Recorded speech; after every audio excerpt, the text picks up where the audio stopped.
মাহি তুমি আসছো? হ্যাঁ আম্মু। যাও আম্মু, যা শুয়ে পড়ো। হাত মুখ ধোয়া লাগবে না? না। ঠিক আছে মা।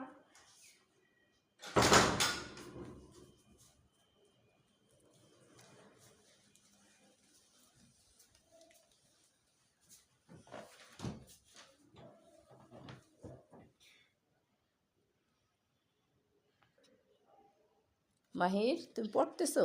যাও জি টিভি আম্মু। দেখো বাবা, আজকে পড়া লাগবে না।